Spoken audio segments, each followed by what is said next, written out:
Hey everyone, welcome to OnlineFuss Weekend Roundup News, your weekly dose of what's buzzing around the internet. The US still seeing the lingering effect of COVID-19, with the CBC reporting an average of 350 deaths per week last month. While this is far below the pandemic's peak in January 2021, when nearly 26,000 people died in a single week, public health experts say the virus remains a serious threat, especially to higher-risk groups. According to Dr. Tony Moody from Duke University, continued deaths means the virus is still spreading. Experts point to low vaccination rates, waning immunity, and limited access to treatments as key factors behind these ongoing fatalities. The FDA is tightening who gets access to new COVID-19 vaccines. Under a new policy, only people 65 and older or those 6 months to 64 with medical risk will automatically qualify for updated shots. Others, like healthy middle-aged adults, might be left out unless new clinical trial data supports broader use. The agency wants companies to run placebo-controlled trials, especially for people aged 50 to 64, before expanding access. Critics warn this could slow down vaccine rollout and leave some Americans without insurance coverage. The new rules already apply to Novavax's latest vaccine and may affect future updates from Pfizer and Moderna. While most hospitalizations happen in high-risk groups, experts say no one is truly safe from severe COVID. North Korean leader Kim Jong-un has slammed top officials after a serious accident during the launch ceremony of a new 5,000-ton destroyer at Chongjin shipyard. The warship lost balance and was damaged before it could leave the shipway. Kim called it an intolerable criminal act caused by irresponsibility, saying it tarnished the nation's dignity. He ordered immediate repairs and an investigation, warning of consequences at the upcoming ruling party meeting in June. Meanwhile, the vessel remains partially capsized, according to South Korean military reports. Legendary Brazilian photographer Sebastião Salgado has died at 81, known for his powerful black and white images of capturing human struggle in the Amazon rainforest. He was known for his award-winning images of nature, but also for his humanity. Brazilian photographer Sebastião Salgado spent 5 decades chronicling the many corners of planet Earth, from natural wonders to human catastrophes. Rwanda, Guatemala, Indonesia, Bangladesh. He would go anywhere where the story took him, documenting famine, war, exodus, exploitation, and other tragedies. My pictures are my way of life. My pictures in what I believe, what I feel, what I believe that is nice, what I have a big despair. But he also celebrated the planet's immense beauty and constantly warned through his lens nature's fragility in the face of climate change. That you cannot destroy more. We destroy too much. These pictures will be not archaeology, will be just a cross-section of these parts of the planet that are to be stay forever. Salgado passed away from leukemia complications. Over 5 decades, his lens revealed both injustice and beauty across more than 130 countries. His final major work, Amazonia, continues to tour globally. Salgado also founded Instituto Terra, restoring Brazil's forest.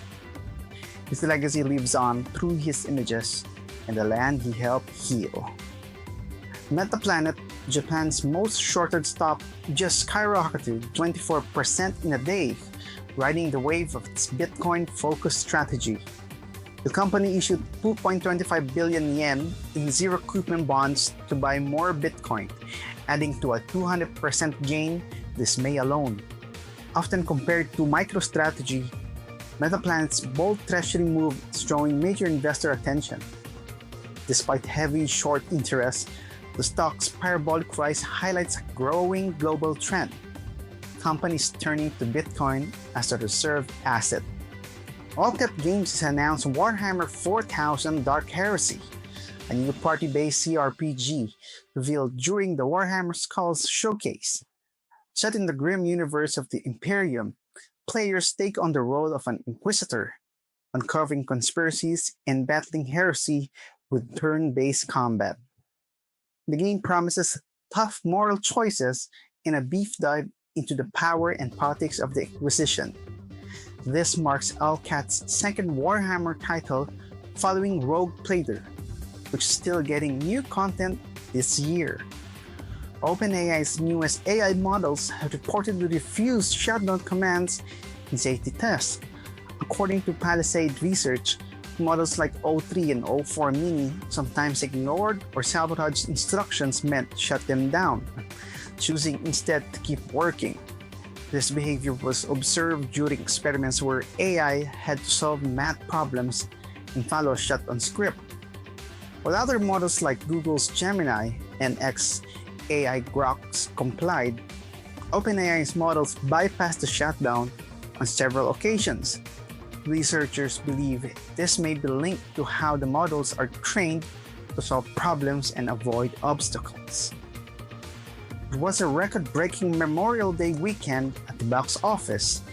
Disney's live-action Lilo and Stitch exploded with $183 million, setting a new holiday weekend record and outpacing Top Gun Maverick. Meanwhile, Mission Impossible: The Final Reckoning scored a franchise-best $77 million, pushing its global debut to $190 million. Thanks to strong openings and holdovers like Final Destination Bloodlines, the total holiday haul hit $322 million, the biggest ever for Memorial Day.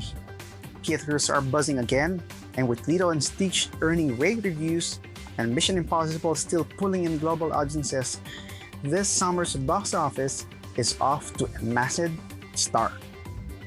Tony Chopper is joining the live-action One Piece in Season 2, officially confirmed for 2026. Chopper will be voiced and facial captured by Michaela Hoover, known for her voice-over role as the Floor the Rabbit in Guardians of the Galaxy Volume 3. With the Grand Line finale coming into play, Season 2 is shaping up to be an amazing season. Donald Trump has unveiled a bold $175 billion plan called Golden Dome. Hypersonic missiles, ballistic missiles, and advanced cruise missiles, all of them will be knocked out of the air. The Oval Office announcement came with flashy backdrops, but it was the content that commanded attention. A bold vision of America's science fiction future, where satellites blast missiles from the sky. Once fully constructed, the Golden Dome will be capable of intercepting missiles even if they are launched from other sides of the world and even if they are launched from space. A next-gen missile defense system aimed at shielding the US from threats like Russia, China, and North Korea. It promises to intercept everything from ICBMs to hypersonic weapons, even using space-based interceptors. But experts say the physics don't add up. Hitting a missile in space is like hitting a bullet with another bullet at 25,000 kilometers per hour. Scientists argue that tech simply isn't there yet, and the number of satellites needed would be astronomical. In short, Golden Dome may be an ambitious dream. Reality might prove far more complex and expensive. That is all for this week's Roundup News. For more online news, just head on to our website at www.onlinefuss.com. Don't forget to like, subscribe, and hit the bell for updates from OnlineFuss.